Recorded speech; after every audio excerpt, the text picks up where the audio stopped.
बिस्मिल्लाहिर्रहमानिर्रहीम अस्सलाम वालेकुम। आज हम पढ़ रहे हैं new syllabus mathematics Oxford 7th edition D2 है हमारे पास, और हमने इसकी 4C एक्सरसाइज स्टार्ट की हुई थी। आज हम उसका इंटरमीडिएट लेवल करेंगे। ठीक है, इसमें हमने अलजेब्रिक आइडेंटिटीज़ को इस एक्सरसाइज में यूज़ किया था। तो इसमें हम एक्सरसाइज कर रहे हैं एक्सरसाइज 4C। प्रीवियस वीडियो में हमने इसका बेसिक लेवल कर लिया था। आज हम इंटरमीडिएट लेवल करेंगे, क्वेश्चन नंबर 5। ठीक है, तो आइडेंटिटीज़ को मैं अलजेब्रिक आइडेंटिटीज़ को मैं दोबारा लिख दूँ कि हमें a प्लस बी का होल स्क्वायर जो है उसको हम a square plus 2ab plus B square और a minus B whole square is equal a square minus 2ab plus B square and third one is a square minus B square is equal, इसको हम a plus B और a minus B की form में लिखते हैं। ठीक है, ये अलजेब्रिक आइडेंटिटीज़ हैं, इनको आप याद कर लें। और इसके अलावा इनको हम इजीली प्रूफ भी कर सकते हैं कि कैसे a प्लस बी का जो होल स्क्वायर होता है वो इक्वल होता है a स्क्वायर प्लस 2ab या प्लस बी स्क्वायर के इक्वल होता है। ठीक है, तो आज हम इसका जल्दी से क्वेश्चन नंबर 5 कर लेते हैं। क्वेश्चन नंबर 5 भी बेसिक लेवल के जो क्वेश्चन थे उसी की ही तरह है। ठीक है, 3a square plus 12a plus 12 है हमारे पास। ठीक है, इसमें अब हमारे पास परफेक्ट स्क्वायर यहाँ पे अवेलेबल नहीं है। ठीक है, तो हम क्या करेंगे, यहाँ से 3 जो है वो इजीली कॉमन निकाल देंगे, तो a square plus 4a plus 4। ठीक है, इस फॉर्म में हम इसको लिख लेंगे। 3 हमने यहाँ से कॉमन निकाल लिया, तो ये 3 है। इसको अब हम परफेक्ट स्क्वायर है, ये जो a है इसको हम a स्क्वायर लिख सकते हैं। थर्ड वन को, जो थर्ड वाला है उसको हम 2 का स्क्वायर लिख सकते हैं, और प्लस ये वाला प्लस का साइन एज इट इज़ यहाँ पे आ जाएगा। अकॉर्डिंग टू द रूल हमें पता है 2 इंटू ए बी, ए की वैल्यू जो है वो हमारे पास a ही है और b की वैल्यू क्या है 2 है। ठीक है, प्लस का साइन एज इट इज़ यहाँ पे आ जाएगा। तो अब हम इसको लिख सकते हैं 3 इंटू ए प्लस बी की वैल्यू क्या है 2, तो a प्लस 2 स्क्वायर की फॉर्म में हम इसे लिख सकते हैं। तो हमारा जो आंसर आएगा 3 into A plus 2 whole square. ठीक है, a square plus 2ab plus B square is equal a plus B whole square के इक्वल होते हैं। अभी हमने ऊपर जो अलजेब्रिक आइडेंटिटीज़ लिखी थी उनके अकॉर्डिंग। ठीक है, क्वेश्चन नंबर 5 का बी पार्ट है। क्वेश्चन नंबर 5 है, उसका बी पार्ट है 25 B square plus 5bc plus 1/4 C square. ठीक है, तो यहाँ पे अब हमें कॉमन निकालना की ज़रूरत नहीं है, क्योंकि यहाँ पे ये देखिए इसको हम लिख सकते हैं 5b स्क्वायर परफेक्ट स्क्वायर है ये, इंटू और ये वाला जो है इसको हम 1/2 सी स्क्वायर लिख सकते हैं।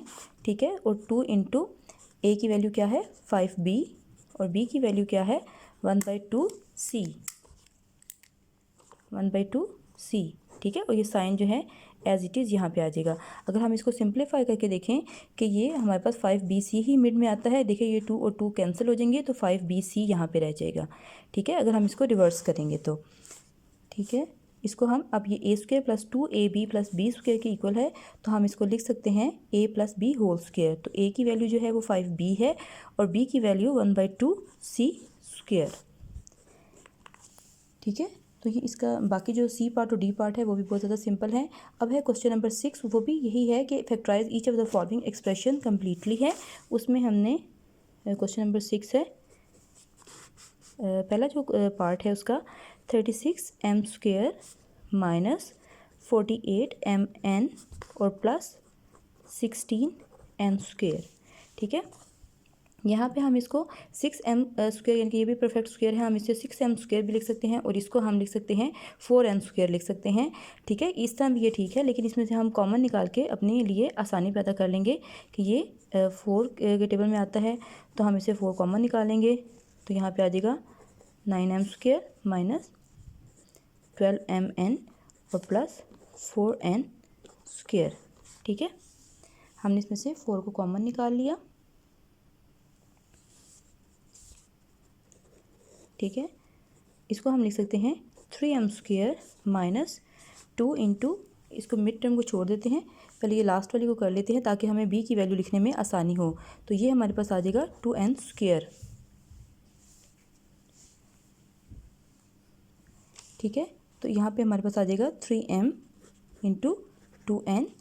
ठीक है। और ये साइन हमने वही वाले जो हमारे उसमें थे, वैल्यू में थे, ये माइनस और ये प्लस, ठीक है। अगर हम पहले फर्स्ट वाली जो टर्म होती है थर्ड वाली टर्म को इसलिए लिखते हैं ताकि हमें ए और बी की वैल्यू मिड में लिखने में आसानी हो जाए, ठीक है। तो अब हम इसको लिख सकते हैं 4 इंटू, ये है a square minus 2ab plus b square है, तो इसको हम 3m minus 2n whole square लिख सकते हैं, a minus B whole square लिख सकते हैं, ठीक हो गया। इसी का क्वेश्चन नंबर 6 है, उसका हम पार्ट कर लेते हैं, बी पार्ट है, ठीक है। 1/3 P square minus 2/3 P Q and plus 1/3 Q square, 1/3 Q square, ठीक है। इसमें भी हमारे पास परफेक्ट स्क्वायर हमें नहीं मिल रहे थे, तो हम 1/3 1/3 1/3 तीनों में से कॉमन बाहर निकाल लेंगे, ठीक है। तो यहाँ पे पी स्क्वायर माइनस, यहाँ पे हमारे पास रह जाएगा सिर्फ 2 रह जाएगा, 1/3 तो हमने बाहर निकाल लिया, पी क्यू, और यहाँ पे प्लस 1/3 तो बाहर चला गया है, और क्यू स्क्वायर हमारे पास आ जाएगा, ठीक है। 1/3 ऐसे ही साथ आ जाएगा, इसको हम पी स्क्वायर लिख सकते हैं, साइन वही वाला माइनस का, और यहाँ पे हम इसको क्यू स्क्वायर लिख सकते हैं, और मिड में हम 2 इंटू ए बी, ए की वैल्यू क्या है, पी है, और बी की वैल्यू क्या है, क्यू है, ठीक है। अगर हम इसको रिवर्स करेंगे तो 2pq, जो मिड में हमारे पास 2pq लिखा हुआ है, ठीक है। तो 1/3 इसको, ये a square minus 2ab plus b square है, इसको हम a minus B whole square लिख सकते हैं, जो कि है p minus q whole square, ठीक है। अब हम करेंगे क्वेश्चन नंबर 7, ठीक है। क्वेश्चन नंबर 7 में है हमारे पास 32a square minus 98b square, ठीक है। ये वही a square minus b square है, तो इसको हम लिख सकते हैं, अगर हम इसमें कंप्लीट स्क्वेयर इसका नहीं बन रहा, तो अगर हम इसमें से 2 कॉमन निकाल लें तो यहाँ पे 16 स्क्वेयर बन जाएगा, और 2 4 बार 8 और 2 9 बार 18, ठीक है। इसमें से हमने 2 को कॉमन निकाल लिया, यहाँ पे 2 इंटू, इसको हम लिख सकते हैं 4a square minus 7b square, ठीक है। और हमें पता है कि a square minus b square जो होता है उसको हम a प्लस बी और a माइनस बी के प्रोडक्ट फॉर्म में लिख सकते हैं, तो ये 2 ऐसे ही है, इसको a plus B means 4a plus 7b और 4a माइनस 7b, ठीक है। आपने अलजेब्रिक आइडेंटिटीज़ को तीनों को अच्छा से याद कर लेना है ताकि आपको आसानी हो जाए क्वेश्चन करने में, ठीक है।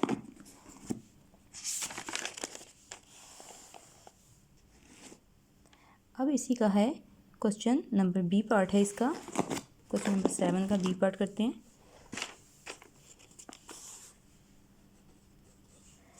वो हमारे पास है C square minus 1/4 D square, ठीक हो गया। तो ये बहुत इजी है, इसको हम C square minus 1/2 D square लिखेंगे, ठीक है। तो ए स्क्वेयर माइनस बी स्क्वेयर हमें पता है कि उसको हम लिख सकते हैं a plus B into A minus B. तो ये जो a और b है, ये मैं अकॉर्डिंग टू द फार्मूला बोल रही हूँ कि a प्लस बी है और a माइनस बी है, तो a की वैल्यू c थी और b की वैल्यू 1/2 d थी हमारे पास, ठीक हो गया। ये 7 क्वेश्चन हो गया। 8 क्वेश्चन जो है वो भी यही है, factorise each of the following completely, तो उसमें थोड़ा सा उन्होंने हमें कंफ्यूज किया है कि a+3 स्क्वेयर है माइनस 9, ठीक है। तो इसको हम एक टर्म कंसीडर करेंगे और इसको हम दूसरी टर्म कंसीडर करेंगे, तो यहाँ पे a+3 का होल स्क्वायर तो पहले से हमें दिया हुआ है, ये माइनस साइन लगाएंगे, और ये जो 9 है ये परफेक्ट स्क्वायर है, इसको हम 3 स्क्वायर लिखेंगे। अब हमारे पास जो a की वैल्यू है, जो हमें फार्मूला रूल जो हमें पता है कि a square minus B square जो होता है उसको हम a plus B into A minus B लिख सकते हैं, ठीक है। तो अब हमारे पास जो a की वैल्यू है वो है a+3 और जो b की वैल्यू है वो है 3, ठीक है।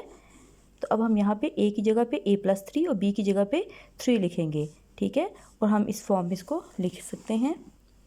तो यहाँ पे आ जाएगा a square minus B square जो था हमारे पास a की वैल्यू थी a+3 इंटू पहले +3 करेंगे और प्रोडक्ट फॉर्म में लिखेंगे a+3 -3, ठीक है, इस तरह लिखेंगे। तो इसको हम पैरेंथेसिस जो है हम ओपन कर लेंगे 3 + 3 और यहाँ पे a+3 -3, ठीक है। तो यहाँ पे a+6 और यहाँ पे सिर्फ a, तो इसको हम लिख सकते हैं a × a+6, ठीक है। ये देखिए, ये था a² - b² था। a² जो था उसकी वैल्यू थी a+3, ठीक है। इसको हमने एक कंप्लीट हमने इसको टर्म कंसीडर किया था वैल्यू, और एक ये हमारे पास वैल्यू थी, ठीक है। इसको हम b² लिखा, और अकॉर्डिंग टू द रूल हमें पता है a² - b² जो होता है वो a+b इंटू a - b के इक्वल होता है, ठीक है। तो हम इसको a की वैल्यू a+3 और b की वैल्यू 3 थी, तो इसको हमने जब ऐसे लिखा a+b और a - b, तो हमारे पास a × a+6 आ गया आंसर, ठीक है। तो इसी क्वेश्चन का, क्वेश्चन नंबर 8 का हम लोग यहाँ से सी पार्ट कर लेते हैं। c² - d+2, ठीक है। तो इसको हम एक टर्म वैल्यू कंसीडर करेंगे और ये दूसरी हमारी वैल्यू है, तो इसको हम लिखेंगे c² - d+2², ठीक है। तो ये हमारे पास वही a² - b² फॉर्म में है, तो इसको हम a+b और a - b लिख सकते हैं। तो यहाँ पे पहले हम लिखेंगे c यहाँ पे, ठीक है, ये हमारी a+b हो गया। अब हम लिखेंगे a - b, ठीक है, a+b a - b। अब इसको हम पैरेंथेसिस ओपन कर लेंगे, तो c + d+2 एक तरफ आ जाएगी और दूसरी तरफ c - d - 2 आ जाएगा। जब माइनस अंदर जाएगा तो साइन जो होंगे वो चेंज हो जाएंगे, तो c - d - 2 हमारे पास आ जाएगा, ठीक हो गया। तो ये 8 क्वेश्चन भी सारा इसी तरह है। नेक्स्ट जो क्वेश्चन है 9 क्वेश्चन, उसमें उन्होंने हमें कहा है the surface area of a cube, ठीक है। उसका उन्होंने हमें एरिया दे दिया है और उन्होंने कहा है लेंथ आपने फाइंड करनी है। आपको पता है कि जो एरिया होता है वो इज इक्वल होता है l² के, ठीक है। किसी भी जो स्क्वायर चीज़ होती है उसकी दो साइडें लेंथ और ब्रेथ जो है वो इक्वली सारी साइडें होती हैं स्क्वायर की, तो इसको हम l × l² लिख सकते हैं। तो एरिया की वैल्यू उन्होंने हमें दी हुई है, एरिया की वैल्यू है x² + 4x + 4 = l², ठीक हो गया। इसको हम लिख सकते हैं x² + 2 × x + 2 + 2², ठीक है, और l², ठीक है। ये हमारे पास a² और ये b² की वैल्यू आ जाएगी। इसको हम a² + 2ab + b² को हम a + b² लिख सकते हैं, जो कि x + 2² आ जाएगा = l² आ जाएगा। तो इसका स्क्वायर रूट लेके हम इसको कैंसिल आउट कर देंगे, स्क्वायर जो है वो कैंसिल हो जाएगा, ठीक है, क्योंकि हमें पता है जो स्क्वायर रूट होते हैं उसकी वैल्यू 1/2 होती है, तो वो कैंसिल हो जाएगी इधर से। तो हमारे पास x + 2 = l आ जाएगा, ठीक है। और एरिया जो है वो कभी भी ज़ाहिर बात है कोई चीज़ एग्जिस्ट कर रही है तो उसका एरिया है, तो हम नेगेटिव वैल्यू नहीं कंसीडर करेंगे, हम यहाँ पे जस्ट पॉजिटिव वैल्यू ही कंसीडर करेंगे, नेगेटिव को हम इग्नोर कर देंगे, ठीक हो गया। तो ये हमारे पास एक साइड जो ए पार्ट था कि उसमें आपने लेंथ फाइंड करनी है एक साइड की फेस की, ठीक है। तो वॉल्यूम हमें पता है, वॉल्यूम = l³ होता है किसी भी स्क्वायर चीज़ का, ठीक है। तो l³ को हम लिख सकते हैं l × l² लिख सकते हैं, ठीक है। जब हमारे पास बेस सेम हो और मल्टीप्लाई हो रही हो तो हम उनकी पावर्स को ऊपर से ऐड कर लेते हैं, तो हम l³ को l और l² हमने लिख दिया, तो अगर हम इनकी पावर्स ऊपर से ऐड करें तो वो हमारे पास रिवर्स में l³ ही पावर आ जाएगी वापस हमारे पास।